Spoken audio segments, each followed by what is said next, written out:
वो तो मैं लेके बैठी रहूँ, कोई काम है नहीं।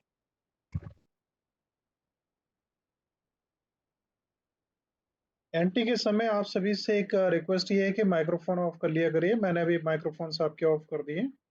So I welcome back all the students who are joining this session. It is unit first of vocational course, certificate in yoga, and it is now part 4, which we are just going to cover today. इससे पहले हम जो कुछ cover कर चुके हैं उसको हमें रिवाइज करवाने की जरूरत नहीं है। आपको पता है कि सारे रिकॉर्डेड सेशन YouTube चैनल पर अवेलेबल होते हैं, वहां से आप अगर जब भी कभी जरूरत पड़े तो आप उन्हें रेफर कर सकते हैं। हम आगे बढ़ते हैं। देखिए, हमारा जो ये यूनिट है, थोड़ा सा हम पीछे अगर आते हैं तो हम देखते हैं कि दो मेन हमारे टॉपिक्स हैं जिनमें हम इसको पढ़ रहे हैं कि understanding yoga as a healthy and integrated living और yoga the way of life based on the vision of oneness. तो योगा को एक स्वास्थ्य और एक समग्र जीवन जीने के अल्टरनेट के रूप में बेहतरी करने के रूप में योगा का क्या रोल है, और इसके साथ ही वननेस। वननेस का यहाँ पे मतलब है द होल वर्ल्ड, वसुधैव कुटुंबकम। इस पृथ्वी पर जो भी प्राणी हैं वो सब एक ही हैं, और ये हमारा एक परिवार है। Either we are the Hindu, Muslims, Christians, or whatever, we are the human beings, and not only human beings, all animals, all insects, all plants, and all the things whatever are there part of this nature are part of a family. So कैसे योगा इन सभी को promote करता है, हम ये पढ़ रहे हैं। तो yoga and its relation to individual development, एक व्यक्ति विशेष के विकास में योगा का क्या रिलेशन है, इसे हम लोग पहले भी पढ़ चुके हैं। थोड़ा सा कवर करते हुए चलते हैं कि योगा किसी व्यक्ति के स्वास्थ्य, मानसिक विकास और उसका इमोशनल बैलेंस और स्पिरिचुअल अवेयरनेस, तन, मन और अध्यात्म और हर तरीके से जो एक डेवलपमेंट है किसी व्यक्ति विशेष का, उसके लिए योगा एक बहुत पावरफुल टूल है। और जब तन, मन और शरीर, आत्मा से आदमी विकसित होता है, संपूर्ण विकसित होता है, तो वो संपूर्ण स्वास्थ्य को प्राप्त करता है, और उसके अंदर जो जितनी शक्तियां होती हैं वो सारी शक्तियां बेहतर लेवल पर डेवलप होती हैं, और ऐसी जो पर्सनैलिटी बनती है उसे हम होलिस्टिक डेवलपमेंट कहते हैं। और इसमें क्या होता है कि जब व्यक्ति का समग्र विकास होता है तो वो तमाम तरीके के लाइफ में आने वाली प्रॉब्लम्स और चैलेंजेस को आसानी से कोप अप कर लेता है, और वो अपने आप को किसी भी बदली हुई परिस्थिति में बेहतर तरीके से मैनेज कर सकने में सक्षम होता है। और अगर एक व्यक्ति अच्छा होगा तो वो अपने परिवार को अच्छा बनाएगा, और एक परिवार यदि अच्छा होगा तो एक मोहल्ला अच्छा बनेगा, और मोहल्ला अच्छा होगा तो एरिया अच्छा बनेगा, एक कम्युनिटी बेहतर होगी, फिर एक सिटी बेहतर होगा, और इसी तरीके से हमारा नेशन बेहतर होगा। और यहीं से हम और थोड़ा सा आगे बढ़ते हैं तो पूरी दुनिया में फिर ये मैसेज इसी तरीके से स्प्रेड होगा। आगे बढ़ते हैं। The philosophy of yoga provides a holistic framework. किसी भी समाज या किसी भी व्यक्ति के समग्र विकास में योगा का अपने आप में एक महत्वपूर्ण पार्ट है। इससे क्या होता है, आप खुद अपने आप को जान पाते हैं, अपने आप को विकसित कर पाते हैं, और इससे आप में जो नैतिक मूल्य हैं उनकी वृद्धि होती है। नैतिक मूल्यों के साथ में कंपैशन, एक दया की भावना, करुणा की भावना, जीव जंतुओं के प्रति करुणा और सम्मान की भावना। कोई अदर तरीके के लोग हैं, अदर कास्ट के, उनका caste, creed and religion different है, तो उनके लिए हम जो बुरी भावनाएं रखते हैं वो भी दूर होती हैं। और कंप्लीट मिला के जब हमारा आंतरिक रूप से समग्र विकास होता है तो हम सभी चीजों में तालमेल बिठाते हुए एक बेहतर व्यक्तित्व के रूप में अपने आप को विकसित करते हैं। और इससे क्या होता है कि हमारे समाज में एक समरसता का मैसेज जाता है, और उसके अंतर्गत हम विभिन्न तरीके के, विभिन्न सोच रखने वाले और विभिन्न समाज में सभी तरीके से विभिन्नताएं रखते हुए भी समाज का विकास सुनिश्चित कर पाते हैं। आप देखिए क्या-क्या चीज़ें हैं जो योगा हमारा हेल्प हमें करता है? एक फिजिकल आपको मालूम ही है आपका शारीरिक विकास जो है, योगा करते हैं, एक्सरसाइज करते हैं, मॉर्निंग वॉक करते हैं या जो कुछ करते हैं, गेम खेलते हैं, कुछ भी करते हैं, शारीरिक विकास आपका होता है। मानसिक विकास, शरीर अगर स्वस्थ होगा तो आपका मानसिक विकास भी पूरी तरीके से सही डेवलप होगा और मानसिक विकास होगा तो आप एक इंटेलेक्चुअल लेवल पे होंगे, एक बुद्धिमान के रूप में प्रतिष्ठित होंगे और आप अपने सही नॉलेज का सही समय पर प्रयोग कर पाएँगे। उससे इंटेलेक्चुअलिज़्म आपके अंदर डेवलप होगा। इसी के साथ में योगा में आपने पढ़ा है कि योगा में कई सारे पार्ट्स हैं, जैसे हठ योगा है, आसन है, प्राणायाम्स हैं और मेडिटेशन है। मेडिटेशन ही सीधा हमारे स्पिरिचुअलिटी से जुड़ा हुआ है। देखिए, आप व्रत रखते हैं या रोज़े रखते हैं, ये भी स्पिरिचुअल पार्ट है, आप प्रार्थना करते हैं, ये भी सब स्पिरिचुअल पार्ट है। बट स्पिरिचुअलिटी का असली संबंध जो है, वो अध्यात्म से है और अध्यात्म का मतलब है कि आपकी इनर पीस। देखिए, आप क्या करते हैं, आउटर शांति के लिए, बाहरी शांति के लिए आप दूसरे लोगों पे दबाव बनाते हैं, दूसरे लोगों से अपने मन की बात करवाते हैं, सब कुछ करवाते हैं, लेकिन आपके अंदर जो कुछ चल रहा है, उसे आपको ही नियंत्रित करना होगा। आपके अंदर जो विचार जाते हैं, जिनसे आप विकसित हुए हैं और जिनसे आप आगे बढ़ते हैं, वो चीज़ें आपको खुद ही अपने अंदर विकसित करनी होंगी और मैनेज करनी होंगी। ये स्पिरिचुअलिज़्म का एक पार्ट बनता है। फिर है सोशल, तो योगा से हमारा सोशल डेवलपमेंट होता है। किसी अभी आप कॉलेज में पढ़ रहे हैं, पहले आप अपने घर तक सीमित थे, छोटे बच्चे थे, फिर एक छोटे स्कूल में गए, अब एक बड़े कॉलेज में गए, इसके बाद में आप बड़ी कंपनियों में जाएँगे, मल्टीनेशनल कंपनियों में जाएँगे जिनमें लाखों लोग काम करते हैं और आपका प्लेसमेंट कहीं भी हो सकता है, हिंदुस्तान से बाहर भी हो सकता है। जहाँ भी कहीं आप जाएँगे, वहाँ के समाज को आप आसानी से अपने अंदर एडॉप्ट कर पाएँ और आप अपने आप को बदली हुई परिस्थितियों में मैनेज कर पाएँ, ये सब चीज़ें आपको योगा एंड मेडिटेशन के द्वारा मिलेंगी। आप देखिए, इंडिविजुअल डेवलपमेंट में किसी एक व्यक्ति विशेष के विकास में योगा का क्या योगदान है? इसके अगर मुख्य पॉइंट्स हम पढ़ते हैं, तो आप सामने देख पा रहे हैं कि इनमें क्या-क्या आता है। एक पहला जो आप देख रहे हैं, फिजिकल वेल-बीइंग। आपका जो शरीर है, शरीर की संरचना जो है, आपके हाथ-पैर हैं, मन है मन को छोड़ के चलते हैं, हाथ-पैर है, आपके स्किन की ग्लोइंग है, आपके चेहरे के एक्सप्रेशंस हैं, आपकी बॉडी की मस्कुलरिटी है, ये सब चीज़ें योगा का ही एक बेहतर परिणाम होती हैं। मेंटल क्लैरिटी, मानसिक रूप से आप बेहतर होंगे, आपका विज़न क्लियर होगा, आप फ़ोकस्ड होंगे, अदरवाइज़ एक टास्क को पकड़ते हैं, कंप्लीट नहीं कर पाते, दूसरे की तरफ भागते हैं।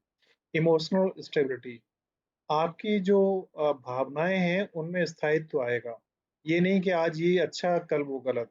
स्ट्रेस रिडक्शन, तनाव जो आपको होता है, उसमें योगा से आपको बहुत फ़ायदा मिलेगा। सेल्फ डिस्कवरी एंड अवेयरनेस, आप खुद को अपने आप को पहचान पाएँगे और समझ पाएँगे और आप में एक जागरूकता आएगी। कल्टीवेशन ऑफ पॉजिटिव हैबिट्स, आपके लिए क्या बेहतर है? इस तरीके के विचार और इस तरीके की जो आपकी आदतें हैं, वो इन सिस्टम्स में डेवलप होंगी। इम्प्रूव्ड रिसिलेंस, आप अपने आप को बेहतर तरीके से अगर कुछ कष्टों में, कुछ परेशानी में आ गए तो आप रिकवर कर पाएँगे और बेहतर तरीके से मैनेज कर पाएँगे। आप में सेल्फ एस्टीम होगी। सेल्फ एस्टीम मीन्स आपका खुद का स्वाभिमान। आपको कोई अगर नीचा दिखाता है, आपको गलत शब्द यूज़ करता है, गालियाँ देता है, बुरा कहता है, तो आपको अपमानित महसूस करते हैं आप। लेकिन जब ये सब चीज़ें आपके साथ में होंगी, तो ऐसे मौके भी बहुत कम आएँगे कि कोई आपके सम्मान को ठेस पहुँचाने की हिम्मत कर पाए और अगर करता भी है, तो आपके अंदर वो सारी शक्ति है कि आप प्रॉपर जवाब उसको दे सकते हैं। होलिस्टिक वेल-बीइंग, आपके संपूर्ण आपका विकास बेहतर हो पाएगा और समग्र विकास में तन, मन और ये स्पिरिचुअलिज़्म, इन सब चीज़ों को इमोशंस हैं, ये सारे इन सब चीज़ों से जब कंप्लीट एक व्यक्तित्व का निर्माण होता है तो वहां पे हम उसे होलिस्टिक वेलबींग या कंप्लीट होलिस्टिक डेवलपमेंट कहते हैं। Life long learning and growth, ये सब चीजें अगर आपके अंदर हैं तो आप जानते हैं कि हमारी जो सोशोलॉजी है उसका एक बहुत इंपॉर्टेंट सेंटेंस है, man is a man is a social animal. किसने कहा है? मानव एक सामाजिक प्राणी है। किसका कहना है? स्टेटमेंट किसका है? कोई बताएगा? बीए के स्टूडेंट होंगे काफी, सोशोलॉजी के भी कुछ हो सकते हैं। जब आपसे कहा जाता है तो आप माइक्रोफोन अनम्यूट कर सकते हैं। मैं आगे बढ़ता हूँ, फिर टॉपिक पे ही रहता हूँ। नेक्स्ट देखिए, नेक्स्ट आप देख पा रहे हैं कि understanding yoga as a healthy and integrated living की हम बात करते हैं। अब योगा से किस तरीके से हम स्वास्थ्य को प्राप्त करते हैं और कैसे एक सामाजिक समरसता के साथ हम अपने बेहतर जीवन को जी सकते हैं। तो ये चीजें हम शुरू से इन चीजों को टच करते हुए आ रहे हैं लगातार, है ना। तो योगा एक ऐसी प्रैक्टिस है जिसके द्वारा लोग अपने अंदर, अब इन शब्दों पे जरा जाइए आप थोड़ा सा और इन शब्दों को देखिए, स्ट्रेंथ, स्टेमिना एंड एंड्योरेंस। जब अगर सुबह आप उठ के एक्सरसाइज करते हैं, योगा करते हैं और व्यायाम करते हैं और तमाम सारी चीजें करते हैं तो निश्चित रूप से आपका शरीर में स्ट्रेंथ डेवलप होगी। आपका स्टेमिना का मतलब होता है किसी काम को बेहतर तरीके से आप और तेजी के साथ और समग्रता के साथ कर सकेंगे। एंड्योरेंस होता है कि किसी भी एक काम को जिसको आप कर रहे हैं उसको लगातार उसी शक्ति के साथ बिना कमजोरी का प्रदर्शन करे हुए आप कर सकते हैं। और इसके साथ ही ये सब काम करते हुए आपके अंदर संतुष्टि और पीस मीन्स शांति, एक शांति होगी आपके अंदर और आप किसी भी काम को पूरे मनोयोग के साथ कर पाएंगे। योगा के द्वारा एक वननेस की भावना डेवलप होती है। इसका मतलब ये होता है कि हमारा जो भी ब्रह्मांड है, ब्रह्मांड एक बहुत बड़ी चीज है। आप लोग अगर कभी अपने दिमाग को थोड़ा सा एक्सपोज करके सोचेंगे तो आपको पता लगेगा, आप थोड़ी सी पढ़ाई करें कि ये पृथ्वी जो है, जब हम ब्रह्मांड की बात करते हैं तो हमारी पृथ्वी इस ब्रह्मांड में पूरे में एक राई, मतलब जिसको हम सरसों कहते हैं, उसके दाने से भी छोटी है। तो ब्रह्मांड कितना बड़ा है, और उस ब्रह्मांड में 6.5 अरब लोग जो हैं केवल इस राई के दाने पे हैं, और उसके बाद में कितनी बड़ी दुनिया दिखाई देती है। वास्तविकता ये है कि जैसे हमारी बॉडी में करीब 6 अरब सेल्स होती हैं, उसी तरीके से हर सेल अपने आप में कंप्लीट यूनिट है। बीएससी वाले जानते होंगे कि सेल के अंदर अगर हम उसको काटते हैं तो उसमें कितनी सारी यूनिट होती हैं। माइटोकॉन्ड्रिया है, साइटोप्लाज्म है, प्रोटोप्लाज्म है, और दुनिया भर के डीएनए, आरएनए और बहुत सारी एडीपी, एटीपी, कितनी सारी रिएक्शंस उसके अंदर क्या कुछ होता है आपको पता है ना। तो this perspective is deeply rooted in the philosophical and spiritual aspects of yoga. तो वननेस का जो एक सिद्धांत है वो योगा के अध्यात्म और ये जो स्पिरिचुअलिज्म है, इसका एक बहुत गहराई से उसका संबंध है आपस में। मैं आगे बढ़ता हूँ। नेक्स्ट आप देख पा रहे हैं how you can help peoples live a healthier life. किस तरीके से योगा जो है वो लोगों को एक स्वस्थ जीवन जीने में सहायक हो सकता है। तो आप यहाँ पे देख रहे हैं रिड्यूसिंग स्ट्रेस हार्मोन्स। जो हार्मोन्स आपके अंदर तनाव पैदा करते हैं उन हार्मोन्स को योगा के द्वारा कम किया जा सकता है।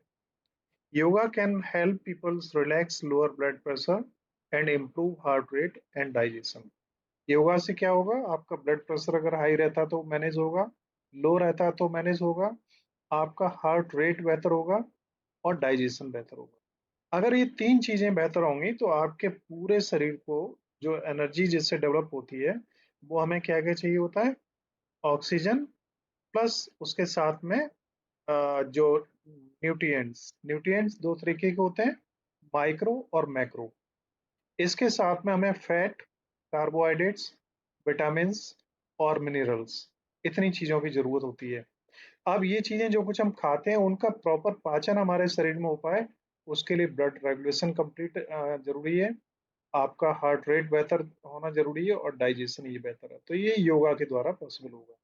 इम्प्रूविंग ब्रीदिंग, सही बात ये है कि आप लोगों से अगर पूछा जाए कि सांस कैसे ली जाती है, सांस लेने का सही तरीका क्या है, आप में से कोई बता पाएगा?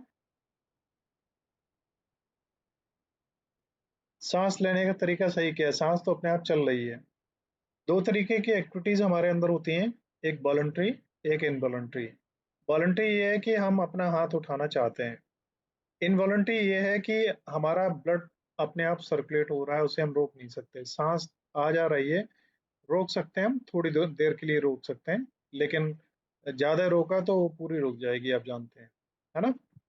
सांस लेने के लिए जब मैं कहता हूँ कि सही सांस लेने का तरीका क्या है, तो वो तरीका ये है कि सांस पे जब भी आपको ख्याल आ जाए, जहां भी कहीं बैठे हो, चाहे क्लासरूम में हो या आप कहीं घर पे कोई काम कर रहे हो या कुछ भी काम कर रहे हो, तो जब भी ध्यान आ जाए सांस की तरफ, तो सांस हमेशा गहरी लें। इतनी गहरी सांस लें कि आपके फेफड़े सांस से फूल जाएं, आपकी छाती जो है ना, चेस्ट है, वो फूल जाए। और जब निकालें तो कंप्लीट सांस बाहर निकल जाए। अगर आप में कभी थकान महसूस हो रही हो, कभी एग्जॉशन महसूस हो रहा हो, तो आप 4-6 बार ऐसा करिए और आप देखिए आपको रिलैक्स मिलेगा, बड़ा आराम मिलेगा। सांस लेने का पूरा तरीका यही है।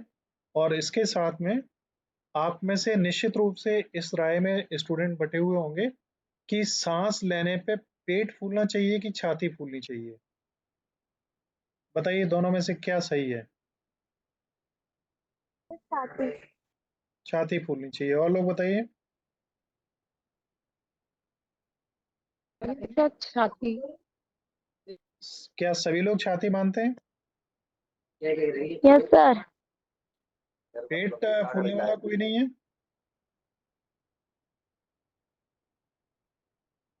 तो मैं आपको बता दूं, जितने लोग छाती को मान रहे हैं, आप खुद ऑब्जर्व करना, अभी देख लेना कि आपका पेट ही ऊपर नीचे हो रहा होगा, छाती नहीं हो रही होगी। Yes sir. Yes sir. ये ईमानदारी की बात है। सर ये तो है। आपके फेफड़े पेट में है कि छाती में? पेट में। तो पेट क्यों फूल रहा है छाती आपका में। भाई? तो सांस लेने का तरीका आपका सही नहीं है, आपकी चेस्ट फूलनी चाहिए। तो योगा हमें इन चीजों की, छोटी छोटी चीजों के बारे में सिखाएगा। इतनी महंगी मशीन दी है भगवान ने और उसको ऑपरेट करना हम नहीं जानते। लेकिन अगर आप कभी कोई बाइक जिसने कभी नहीं चलाई है, तो वो सबसे पहले पूछता है, इसमें बताओ भैया ब्रेक कैसे लगेगा, स्पीड कैसे दी जाएगी, और अगर कहीं खराब हो जाए तो हम क्या करें। लेकिन आप लोगों को इतनी महंगी मशीन भगवान ने दी और आप उस मशीन की ऐसी रेड मार रहे हो कि आपको कुछ भी पता नहीं है, सांस जो सबसे जरूरी वो भी पता नहीं कैसे ली जाए। नेक्स्ट है इम्प्रूविंग फ्लेक्सिबिलिटी। इससे क्या होता है कि आपके पैरों में, आपके जॉइंट्स में, आपकी गर्दन में, आपके हिप्स में, आपके पूरे शरीर में फ्लेक्सिबिलिटी आएगी। तो आए दिन जो प्रॉब्लम्स आपको बनी रहती हैं कि कहीं अर्थराइटिस की प्रॉब्लम होने लगी, कहीं बैकबोन की प्रॉब्लम होने लगी, कहीं गर्दन में sciatica की प्रॉब्लम हो गई, तो इन सब में भी आपको सहयोग मिलेगा, आपको तमाम तरीके से इन बीमारियों से भी निजात मिलेगी। Improving heart health. ऑक्सीजन की इंपॉर्टेंस आपको मालूम है ना? अगर नहीं मालूम है तो मैं बता दूं कि एक आदमी एक दिन में कितनी ऑक्सीजन लेता है। इस ऑक्सीजन का अगर आपको रेट पता करना हो, तो जब आप बीमार हो जाएं और वेंटिलेटर पे जाएं और ऑक्सीजन आपको मिले, तो करीब करीब 8 से 10 हज़ार रुपए की ऑक्सीजन आपको एक दिन में मिलेगी। और आप उम्मीद करिए कि जब आप 50 साल के हो जाते हैं, तो कितनी ऑक्सीजन खा चुके होते हैं, और भगवान वो आपको फ्री दे रहा है। भगवान ने वो सारी चीजें बिल्कुल फ्री दी हैं जो मानव जीवन के लिए जरूरी हैं। उसमें पानी कितना इंपॉर्टेंट है, ऑक्सीजन कितनी इंपॉर्टेंट है, और सारी चीजें पृथ्वी हमें फ्री देती है, पृथ्वी हमसे कुछ नहीं मांगती। लेकिन आदमी ऐसा है कि वो सभी की रेड मारे बैठा है। आगे मैं बढ़ता हूँ। देखिए, इससे आगे जब हम चलते हैं तो नेक्स्ट स्लाइड अब ज्यादा होंगी नहीं। अब यहाँ पे here are key elements that highlights yoga as a path to oneness. ये कुछ मुख्य पॉइंट हैं जो बताते हैं कि योगा हमें किस तरीके से आपस में एक होने का एहसास कराता है। वो की एलिमेंट्स क्या क्या हैं? तो unity of body mind and spirit.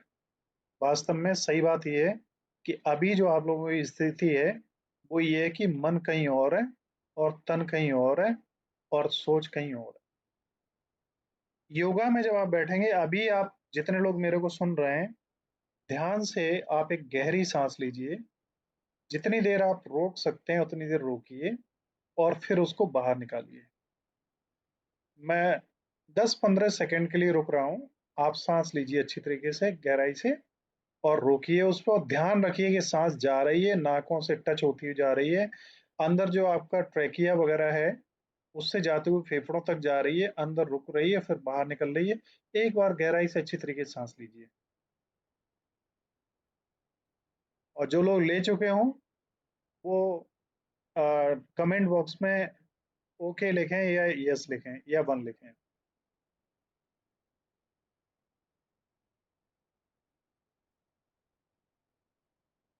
That's nice. I'm getting response from Priyanka,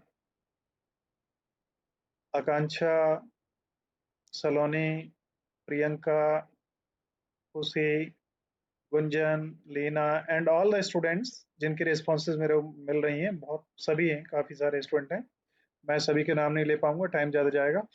ईमानदारी से आप बताना कि इतनी देर में क्या आप में से कोई ऐसा है जिसके दिमाग में कोई विचार आया हो सांस के अलावा? शायद नहीं आया होगा, क्योंकि नो सर। अभी आप पूरी तरीके से जागृत थे, पूरी तरीके से ध्यान आपका इसकी तरफ था। यही स्टेट अगर आप थोड़े लंबे समय के लिए डेवलप कर लें, 1 मिनट के लिए कर लें, 1.5 मिनट के लिए कर लें, 2 मिनट के लिए कर लें, तो आपका ध्यान एकत्रित होने लगेगा। फिर ये तीनों चीजें, बॉडी माइंड एंड स्पिरिट, ये तीनों ही यूनाइट होने लगेंगी। तब आपको एकपन का एहसास होगा। तब आपको योगा का मतलब पता लगेगा, यूज शब्द का अर्थ पता लगेगा। इसका मतलब है इन तीनों को जब आप यूनाइट कर लेंगे तो आपका ध्यान प्रॉपर हो पाएगा। ठीक है, तो इसमें नेक्स्ट है union with the use divine. तो योगा का दूसरा एक जो पार्ट है वो ये कहता है कि हम केवल बॉडी सर लॉगिन पे सर स्टूडेंट पे क्लिक करना है। सॉरी, सर लॉगिन पे सर स्टूडेंट पर क्लिक करना है ना। अभी ये पार्ट नहीं है, अभी इसको मत छेड़िए आप। जो पार्ट है उस पर ध्यान दीजिए। तो यूनियन विद द डिवाइन, अब हमारा केवल यहीं तक नहीं है, इसके बाद में हमें उस स्प्रेड से जिस जो ये पूरी दुनिया जिसने बनाई है, पूरी दुनिया की संरचना जिसने करी है, जिसने हमें भी बनाया है, हमें उसको भी जोड़ना है, उससे भी हमें जुड़ना है। तो योगा वननेस की आपको सेंस कैसे करवाता है कि बॉडी माइंड स्पिरिट, उसके बाद में भगवान से भी आपको मिलना है, उससे एकात्म हो जाना है। Interconnected connectedness with all thing, all beings, जो भी हैं इस ब्रह्मांड में, जो भी है, चाहे वो आसमान है, चाहे आपके पड़ोस में लगा हुआ एक पेड़ पौधा है, चाहे जानवर है, चाहे जो भी है, उन सभी के साथ में अपना एक संबंध हमें स्थापित करना है। Non duality, Advaita. आपको द्वंद्व में नहीं पड़ना है कि हम करें या न करें, ये सही है या गलत है। जो भी करना है वो क्लियर करके क्लैरिटी के साथ करना है। माइंडफुलनेस एंड प्रेजेंस, मैं आगे बढ़ता जाता हूँ। देखिए इसमें एक्सप्लेनेशंस भी इनके दिए हुए हैं। तो आपको वसुधैव कुटुंबकम की जो फिलॉसफी है उसको लेते हुए पूरी दुनिया को अपना एक पार्ट मानते हुए और सभी के साथ में दया, करुणा और प्रेम की भावना के साथ सभी क्रिएशंस के साथ में जुड़ना है। नॉन कनेक्टेडनेस में, डुअलिटी में आप देख पा रहे हैं ऑलरेडी।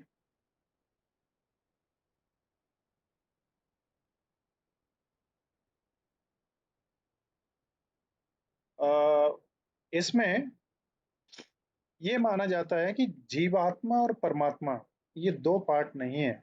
ये भी एक ही हैं। और हमेशा ये कहा जाता है कि हम अहम ब्रह्मास्मि, मैं ही ब्रह्मा हूँ।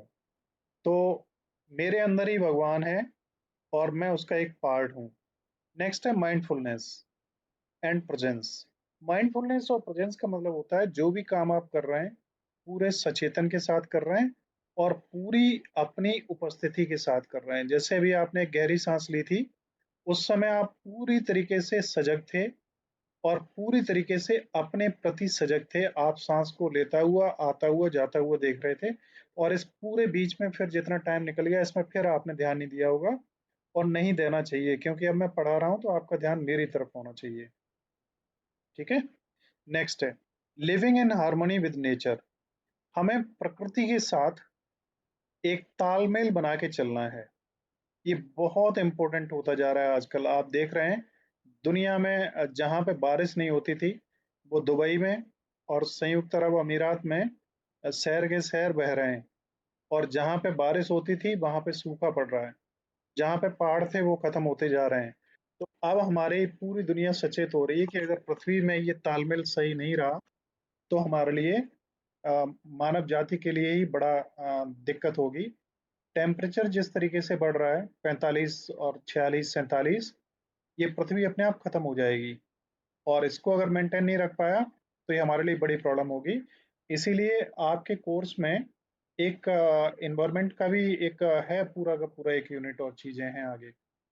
नेक्स्ट है सर्विस एंड सेल्फलेसनेस। सेवा की भावना और एक जो होती है सेल्फलेस, मतलब निस्वार्थ। निस्वार्थता।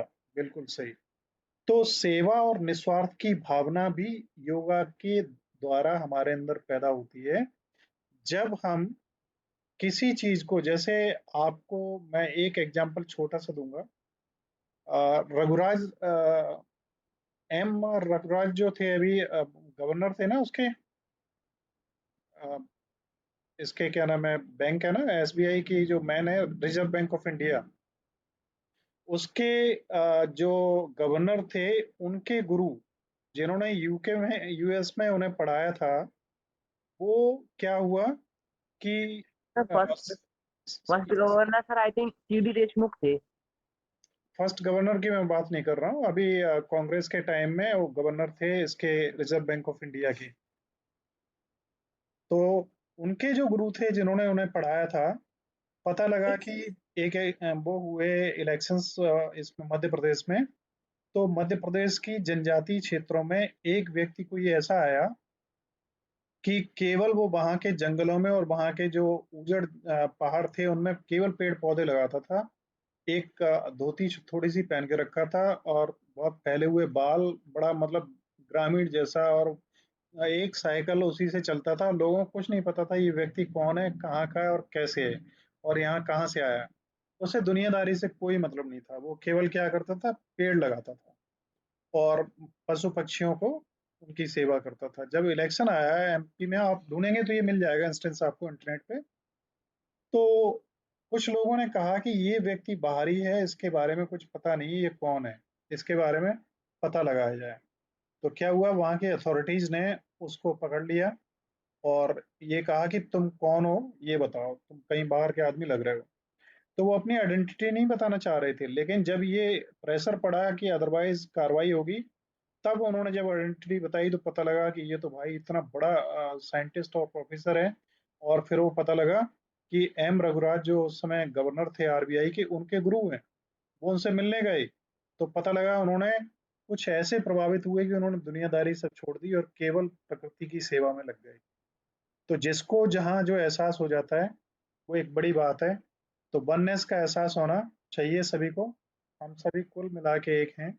इस भावना के साथ अगर हम बढ़ेंगे तो हमारा भी भला होगा और इस पूरे देश दुनिया और पृथ्वी का और पूरे ब्रह्मांड का भला होगा। अगर आपको मालूम है, आज सूर्य जो है हमारे यहाँ से कितने अरब खरब किलोमीटर दूर है, और उस सूर्य की वजह से इस पृथ्वी पे जीवन है। शायद सूर्य को नहीं पता होगा, लेकिन सूर्य अगर चमकना बंद कर दे 15-20 दिनों के लिए तो यहाँ पे जीवन समाप्त होने लगेगा। तो आप किसके लिए कर रहे हो, आपसे किसका भला हो रहा है, उससे लेने देना नहीं है। अगर कुछ भी भला कर सकते हो तो वो करो। बस योगा का एक उद्देश्य ये है। तो एक यूनिट जो है आज इसकी कंप्लीट होती है। नेक्स्ट कल से हम पढ़ेंगे कि योगा थेरेपी क्या है और योग आसन्स क्या है। तो ये था अभी तक का कि योगा क्या है, योगा की फिलॉसफी क्या है और योगा का इंडिविजुअल डेवलपमेंट, सोशल डेवलपमेंट और वननेस का कंसेप्ट क्या है। तो यहाँ तक मैं उम्मीद करता हूँ आप सभी को सब कुछ ये पता लग गया होगा। अगर कुछ ना पता लगा हो, अभी आपका कोई प्रश्न हो तो पूछ लीजिए, टाइम भी पूरा हो रहा है। किसी का भी कोई प्रश्न हो।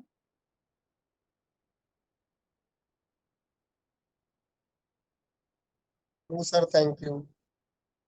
सर वही बता दीजिए सर, स्टूडेंट पर क्लिक करना है ना सर, लॉगिन पर? उसके लिए कंप्लीट वीडियो बना पड़ा है। इस तरीके से पूछने से अगर मैं बताऊंगा तो शायद आप नहीं जान पाएंगे। पूरा वीडियो बना पड़ा है टेलीग्राम चैनल पे, उस पे सॉरी यूट्यूब चैनल पे। उसे देख लीजिएगा और कल तक सारे कंप्लीट हो जाएंगे तो मैं आपको उसके बारे में बताऊंगा भी। ठीक है, कल के लिए रखते हैं। और यहाँ अभी शायद किसी का कोई क्वेश्चन नहीं है तो क्लास को यहीं खत्म किया जाए। Thank you, sir. Okay then. Thank you, sir. So thank you all for joining and we will meet tomorrow on the same time. Till then, take care and goodbye to you all.